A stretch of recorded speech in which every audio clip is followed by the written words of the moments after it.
Morning, everybody. It's good to see you on this classic fall day. Um, yeah, what a lovely way to start the morning. Little two leaves talking and then some more leaves talking here. So that was incredible. Yeah, what a strange day to gather. Really, it's. I have been doing teachings when I used to be a pastor at a big church and been giving public talks for a long time, and it seems like every few months now, something happens in the world or in the news that dislodges all of us, really, disorients us. And today is one of those days with what was going on in Pittsburgh and at the Tree of Life Synagogue. And I guess I feel like I want to acknowledge that. I mean, it's what a strange thing that we're gathering here, a group of people. In some ways, it's wildly countercultural to gather as a community, as um, a somewhat like-minded community, a spiritual community, a spiritual-ish community, we could say. It's wildly countercultural and needed in the world, and it's also terribly um, sad to acknowledge that we live in a world where that's not always safe. And I'm talking about America, not some other place. So,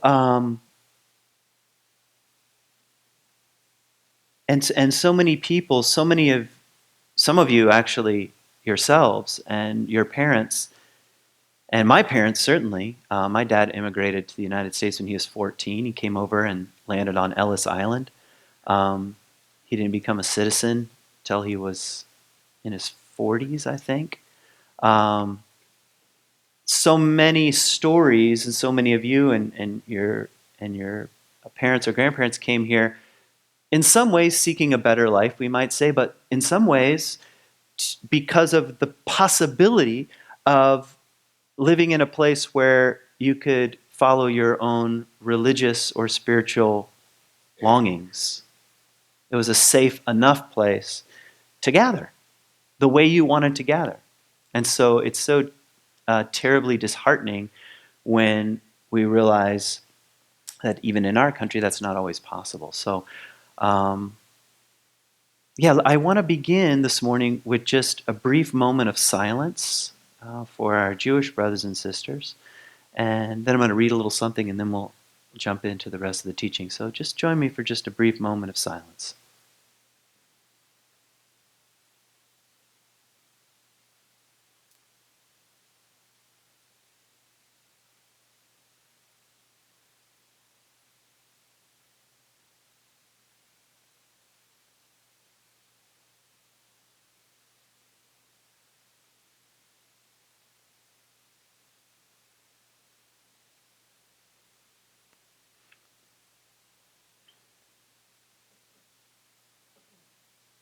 Now let me read from one of my favorite passages from the Talmud. Do not be daunted by the enormity of the world's grief. Do not be daunted by the enormity of the world's grief. Do justly now. Love mercy now. Walk humbly now. You are not obligated to complete the work. You're not obligated to complete the work, but neither are you free to abandon it.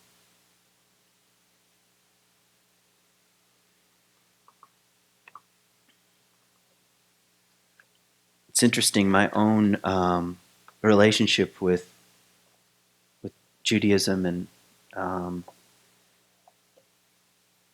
is, in some respects, was the opening to a larger worldview for me. When I first heard that Jesus was Jewish, that was like news. Oh, he was? I thought he was like the first Christian or something. Um, and that cracked a little door open for me and eventually just blew up my worldview, really. And if you know a little of my story, I lived in Israel for a few years, and so I moved from like Chaim Potok novels to living in Jerusalem into the nonfiction realm. And yeah, so in some ways, I'm just so deeply grateful to my Jewish friends and the way in which Judaism expanded my own view of the world and my own spirituality. And I would not be the same had I not stumbled into this territory. So anyway, it's moving to me to hear the Talmud like that, this ancient 1,500-year-old document, 1,600-year-old document, still with so much to teach. And so anyway, yeah, how are we going to talk about the human shadow? And how might we move into this territory? Today was the little Bambi adventure, and the music was opening up for us what I called last week the West facet of wholeness, the facet of imagination, where two leaves talk. It's part of our human wholeness. It's part of our own capacity, our own human capacity for wholeness and magnificence, the deeply imaginative. And you remember that poem I once read here? The only war that matters is the war against imagination. Yes, and right now it's a full onslaught. The news is a full onslaught on the war against against imagination in some respects. So it's lovely to be here this morning and to be reminded of our imaginative capacities and our way of knowing the world. And in the West facet of wholeness, which I hope you're getting a sense for the map, I want to do one more week on it, and then we'll return to it when we're more deeply in the winter months. But each facet of wholeness, as I sort of have given you as a drive-through version of them, has an underdeveloped side. And the underdeveloped side of the West imaginative muse is the shadow. And I want to talk about the shadow. You have a shadow. And if you deny that you have a shadow, that's proof that you have a shadow. So you can't get out of it. And it's very important. In fact, Ken Wilber, who I regularly refer to, philosopher, says the greatest gift of psychotherapy and depth psychology in the 21st century has to do with shadow work. It's the great invitation. And he even says, goes further, it's the point of psychotherapy, psychoanalysis, psychology, to probe around in these elements of ourselves that are unowned or disowned.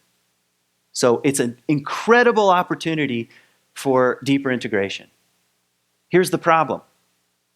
I'm going to give you the problem right now by defining shadow. Shadow is what we don't know about ourselves. So that could be the end of my talk. Just, okay, fine. What we don't know about ourselves. And let me make it even stronger. It's what we don't know about ourselves, and if accused, we would deny. Have you ever adamantly denied? I mean, sincerely and adamantly denied. That's definitely not a part of. That's definitely not like that. We might say. So, how do you talk about that? Or do you just leave it in the shadow? And is the shadow good? Is it bad? Is it evil? Is it dark? What would be the good in rummaging around in territory in disowned or unowned parts of ourselves? That seems like dangerous work, and it is. That's why it's in the shadow. So how would we even begin a conversation like this? And the reason why I wanted to do it this week is because we are about to celebrate Halloween, which is a way that we can express our collective and hidden shadows. It is. How did we come up with that? We didn't. The unconscious came up with it. We needed an outlet. And Halloween happens to be a culturally accepted outlet. Because think about how literally insane it is. All right, kids, I got an idea. Okay. When the days are starting to get real short, I got an idea. Let's dress up. Okay, let's dress up. How should we dress up? Okay, I'm thinking dress up like murderers. That's a good idea. dress up like dragons. That's a good idea. Maybe one of the kids, you should pretend not to have an arm. That would be awesome. How about zombies and monsters? Oh, demons. Let's go full Satan. Great idea. And then not only will we dress up, I got a better idea. Let's wait for the sun to go down, and then let's walk around the neighborhood. Let's actually go to a neighborhood that we would not ordinarily let you walk around in. Never. Let's go there, and then, oh, wait, I know how to make it better. Let's knock on strangers' doors and expect candy. This is an insane idea. And we all think, oh, that's great. It's a multi-million-dollar business. And as adults, let's also dress up. Who wants to be a prostitute? Anyone? You know? That's Halloween, and somehow we're okay with this. It's a way for our collective, this is Kent Dobson's reading of it, our collective unconscious to kind of leak out sideways. Why would we want to do this? And I grew up in a fundamentalist culture that didn't like Halloween. In fact, we were kind of split. Some people allowed Halloween. My parents did, sort of. Others did not. Adamantly and sincerely repressed, denied, and shamed anyone for doing any Halloween. And I was told as a kid that if you lit a jack-o'-lantern and put it on your porch, it would attract demons. So I was like scared as a child. Okay?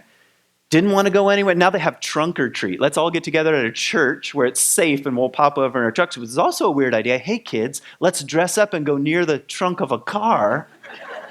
Sounds like a terrible idea.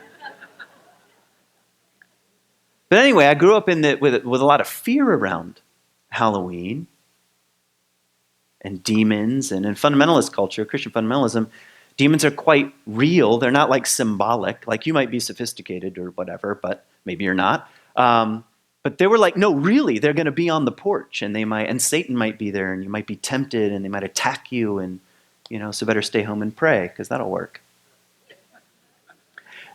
If there were demons that were going to attack you, you wouldn't think they would need a jack-o'-lantern to do it. I've been waiting all year.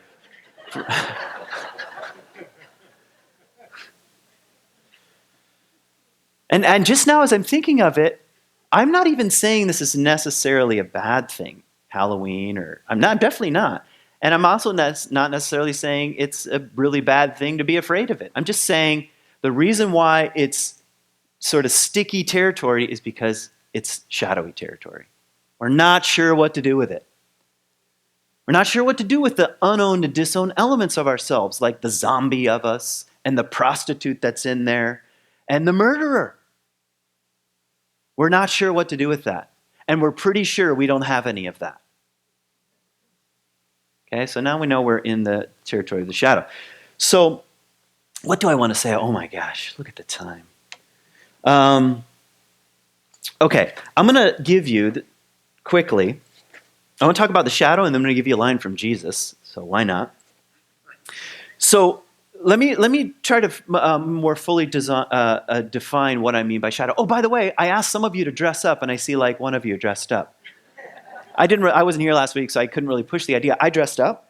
I have my I Love TS shirt on, Taylor Swift. Okay.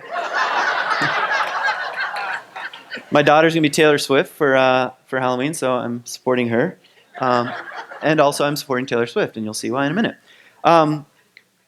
So. The shadow, again, is what we don't know about ourselves, and if accused, we would deny.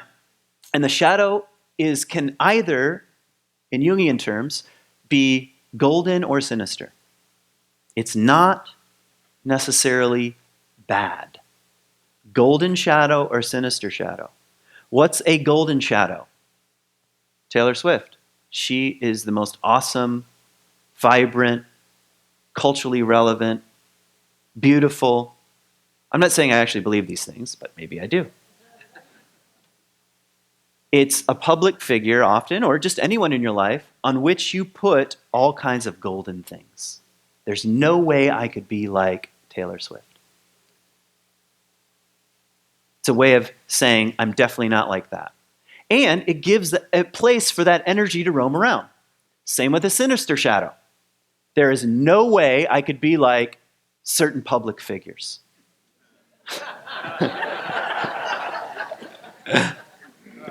There's no way my hair is that bad.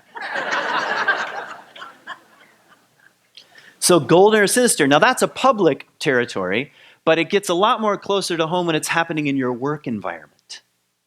Okay? And later on, I'll give you some clues for how to track down shadow, like not find it, but just to get on the trail. But I'll sort of leave that out. But golden or sinister. And that's the realm of projections, by the way. That's the technical term for it. And by the way, my circles are a bit weird. Now people are like, projection has become almost something that people talk about, like, oh, so-and-so is projecting, or you're projecting, or projection is a good thing. Marie-Louise von Franz, this is one of Jung's students and eventually colleagues, she said if we didn't project, it would never come out. So if someone's like, you're projecting, why, thank you. How else is what I don't know about myself going to come out? So we project onto other people, onto bosses, onto kids, onto our own children, onto our spouses, because the disowned parts of ourselves need a little place to roam around before we can own them back. So when you hear shadow, don't necessarily think bad. Let it roam around on Taylor Swift for a while before you start discovering what creative thing are you not bringing forth in the world. You know what I'm saying?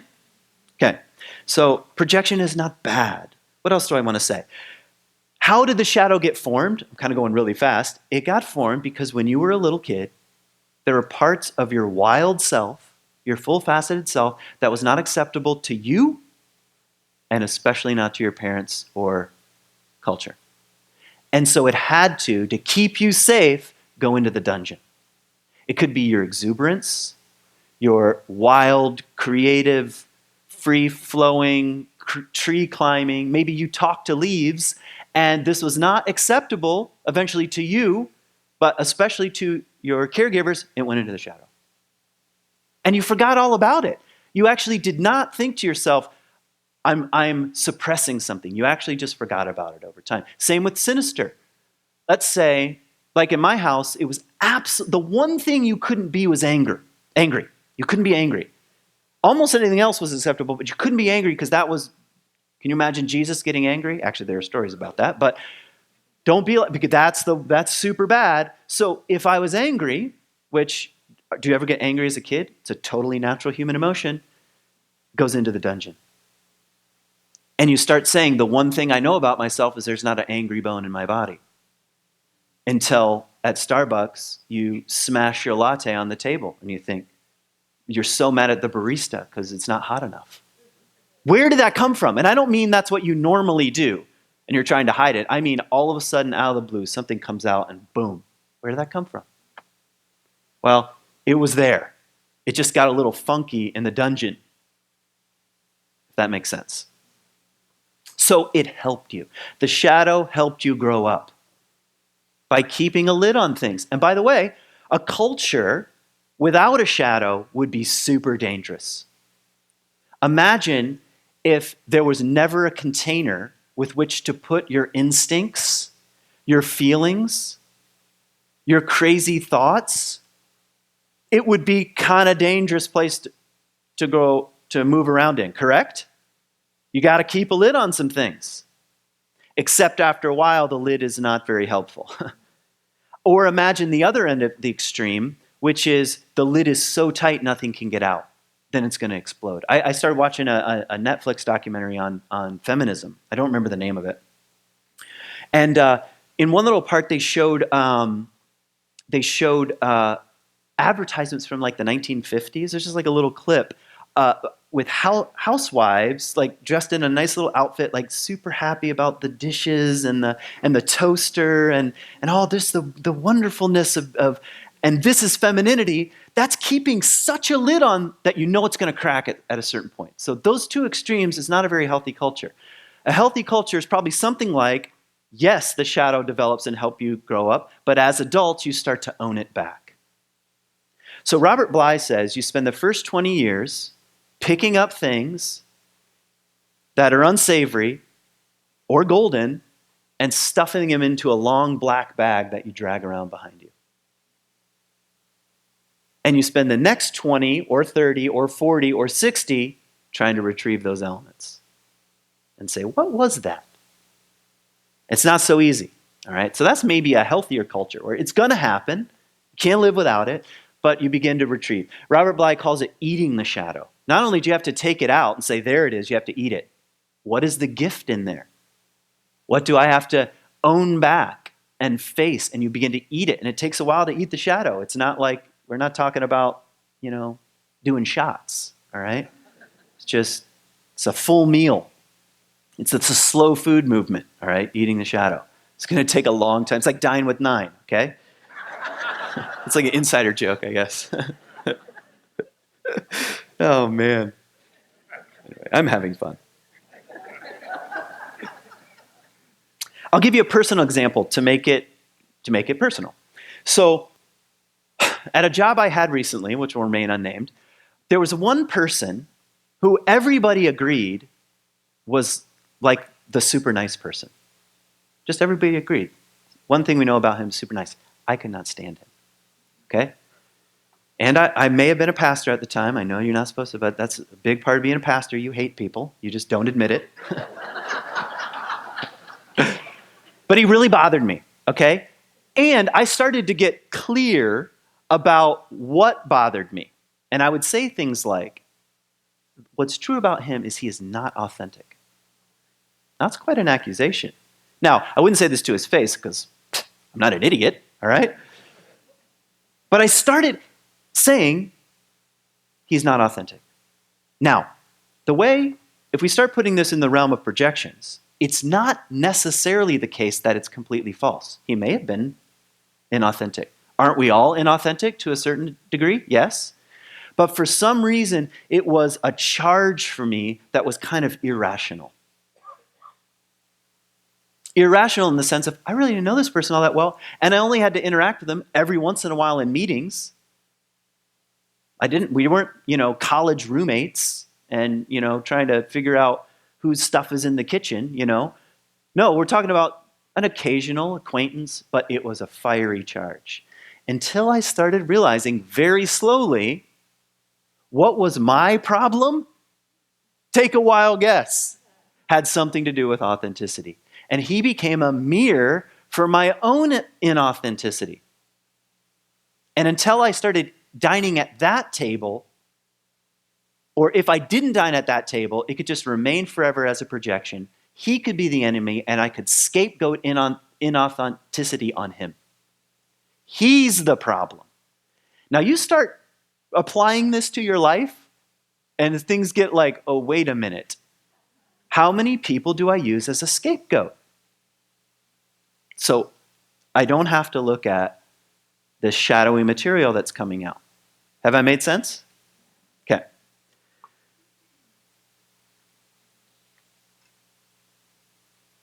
Okay.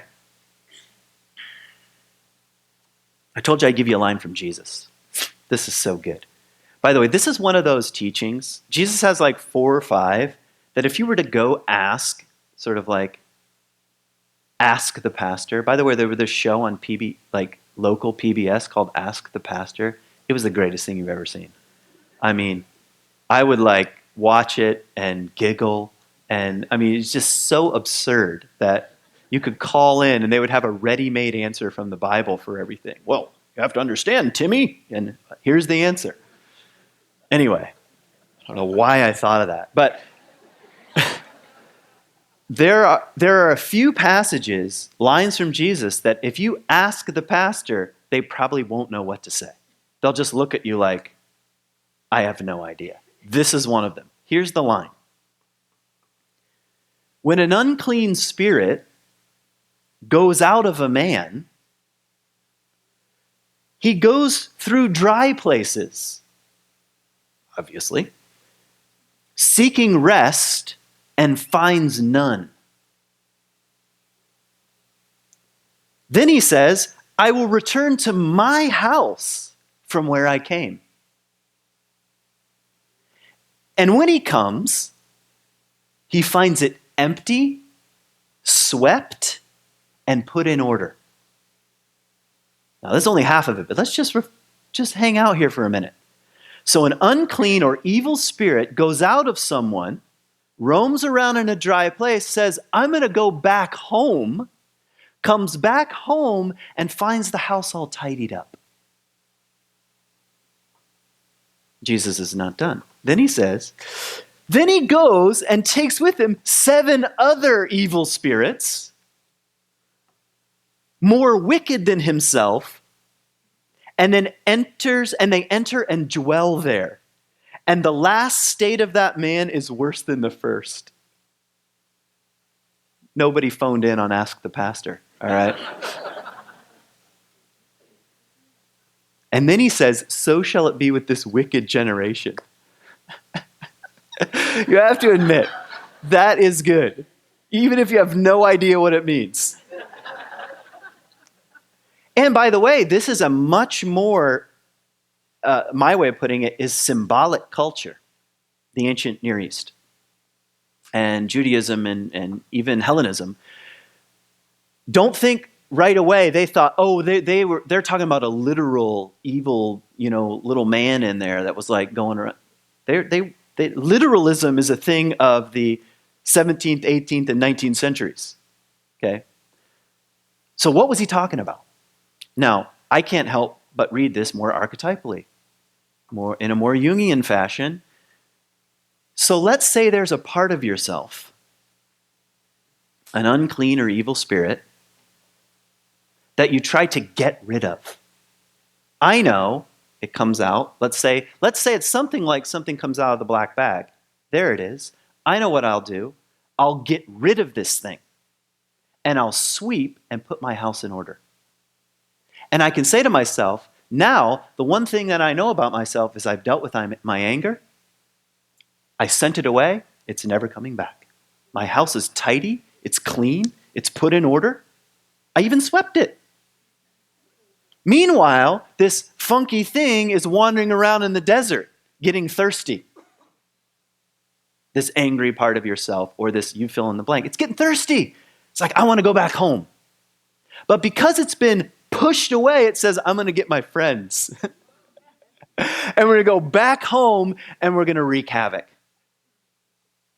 That's what happens when you start treating even your own shadow as the enemy. That's why Robert Bly calls it eating the shadow.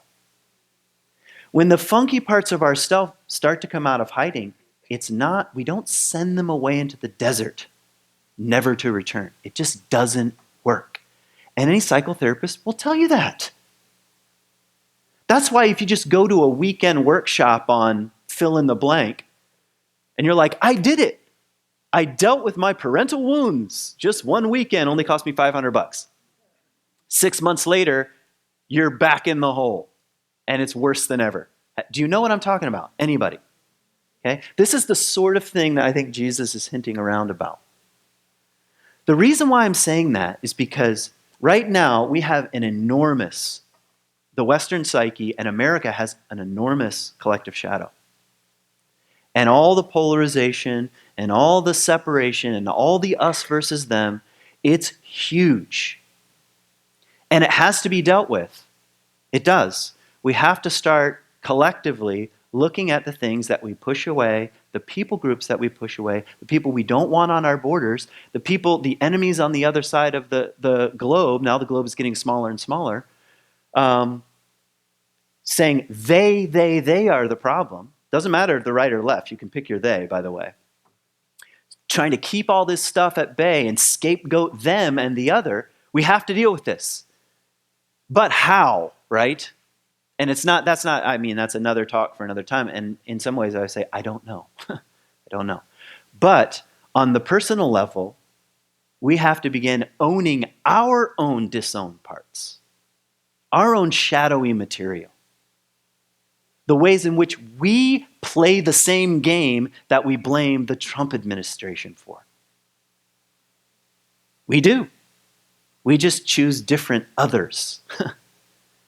So you have to start doing a little bit of introspection. And don't think for a moment you can get your house 100% swept and clean and in order. Does that make sense? So what am I talking about? I'm talking about some humiliation. A good, fat dose of humility. Like when I realized, wait a minute, I am the inauthentic one at this table, not so-and-so. Do you think I was jumping for joy? No, I was like, how, for the last 3 years, I've treated this person this way. I've talked about this person behind their back. I've journaled about this person. I've created whole campaigns, underground campaigns to get rid of this person. Meanwhile, I'm just trying to get rid of this unowned part. Either I'm going to step forward in more authenticity or not, in my example. So, a little bit on shadow hunting. Shadow hunting. How would we get on the follow the breadcrumbs? Just to end, just to get things sort of stirred up. A simple invitation would be to pay attention to your charges. The strong charges. Golden or sinister. The golden ones are actually harder to own than the sinister ones, because the sinister ones, part of our Western, especially West Michigan niceness doesn't like sinister things. So if they start coming out, we want to like look at them, all right? But the golden ones are even harder. You mean I'm to be the artist that I'm currently worshiping? Yes. Not in the same way. You can't be Taylor Swift. But the way in which you move in the world, something else might be asked of you. So this is what I mean. The invitation to pay attention to your strong charges. To feel that charge around that person or that other. And it could be someone on television. That's a pretty easy place to start. But try to think more locally. Where's the strong charge here? And if I were to make a list and say that for sure, I know that person is fill in the blank. Don't worry about yourself. Just make it about them. I know they are like this and like this and like this. And don't automatically assume you're naming your own shadow, but just name it about them and start to chew on that. In my life, have I ever been like fill in the blank? Have I ever acted like this? Is it possible that's one reason why I'm so bothered by so-and-so? Have I ever behaved like that? Doesn't mean it's necessarily the case. But to have the courage to do some of that inner work, I'm telling you, if you and I don't begin to chew on our own shadowy bits, we leave a wake of destruction in our wake. We leave a wake in our wake. Part of the invitation of growing up is eating some of those parts. It makes the world much less divisive, by the way, and a lot more humbling. We're just dealing with human beings at the end of the day that have shadowy bits just like me. Am I making sense? It's part of how I see the invitation. The other invitation would be on October 31st, dress up like somebody that really bothers you and see what that feels like in the body. You think I'm making this up? This could be a total depth psychology, Jungian archetypal Halloween if you want it to be. Okay? What does it feel like in the body to be a murderer, a zombie, half dead, half awake, a vampire? What are these beings? What are the energetic qualities of these beings that I'm attracted to? So think about it as a charge. Don't just pick something on a list. I'm really actually asking you to dress up. I'm going to wear this.